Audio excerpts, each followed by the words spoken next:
তো আজকে সেই একাদশী ব্রতের মাহাত্ম্য কথা আমরা আস্বাদন করবো। আজকে একাদশীর নাম বরথিনী একাদশী।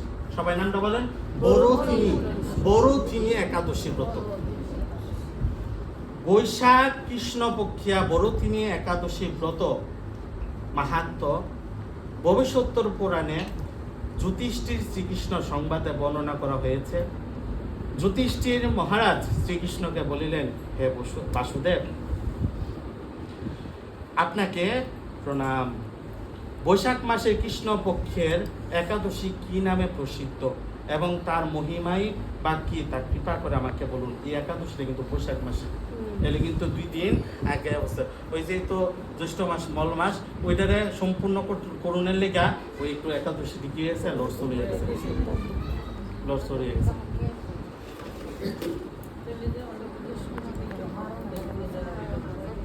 এটা চাটের মধ্যে দিকে লুকিবাগে নাম ডাকতে কি একাদশীর নাম চাই না।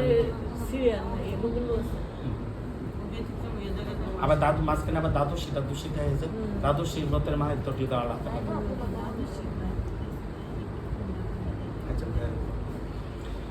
শ্রীকৃষ্ণ বলিলেন, হে রাজন, ইহলোক ও পরলোকে বৈশাখ মাসের কৃষ্ণপক্ষিয়া একাদশী বরথিনী নামে বিখ্যাত।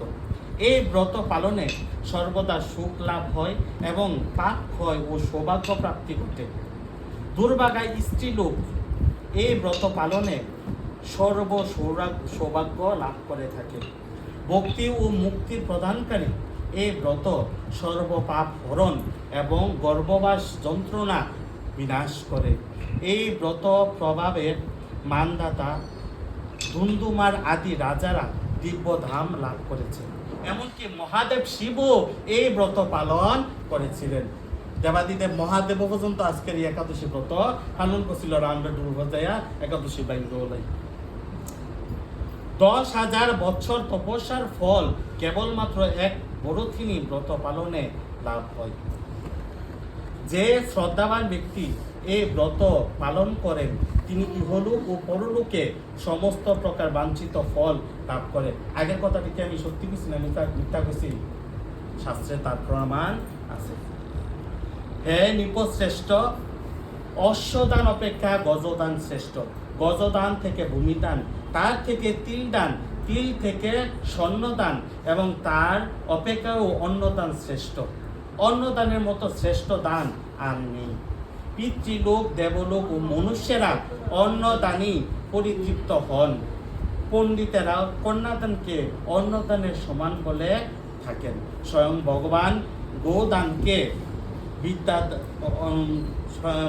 ভগবান গোদানকে অন্নদানের সমান বলেছেন। আবার এই সমস্ত প্রকার দান থেকেও বিদ্যার দান শ্রেষ্ঠ। কোন বিদ্যা? ওই ধর্মবিদ্যা, যেটা আজকে আপনারা লাভ করে যাইতেছেন। এবার কেটা কত কাজ লাগাইবেন এটা কি যার যার ব্যক্তিগত ব্যাপার। কিন্তু এই বরথিনী ব্রত পালনে সেই বিদ্যা দানের সমান ফল লাভ হয়ে থাকে।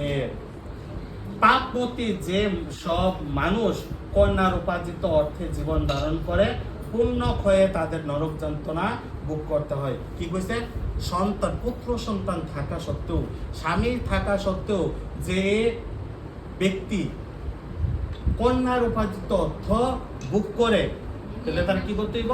নরক যাতনা ভোগ করতে হইব।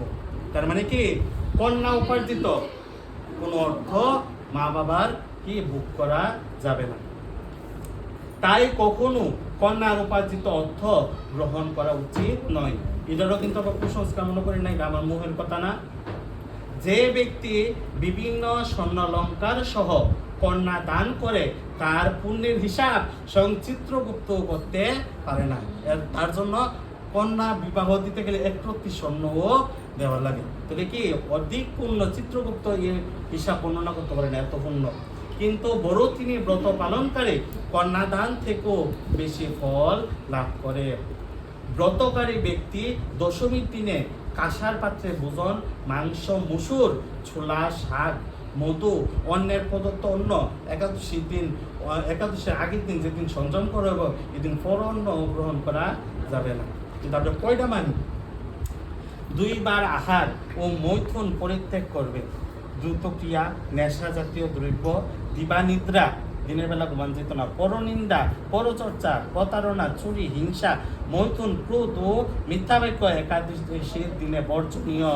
কাঁসার পাত্রে ভোজন, মাংস, মুসুর, মধু, তেল, মিথ্যা বাসন, ব্যায়াম, দুইবার আহার ও মৈথুন এসব দ্বাদশীর দিনেও পরিত্যাজ্য।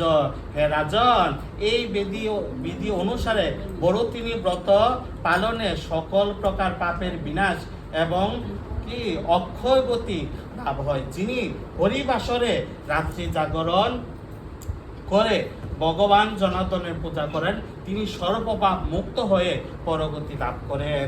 তাই সূর্যপুত্র যমরাজের যাতনা থেকে পরিত্রাণের জন্য পরম যত্নে এই একাদশী ব্রত পালন করা কর্তব্য।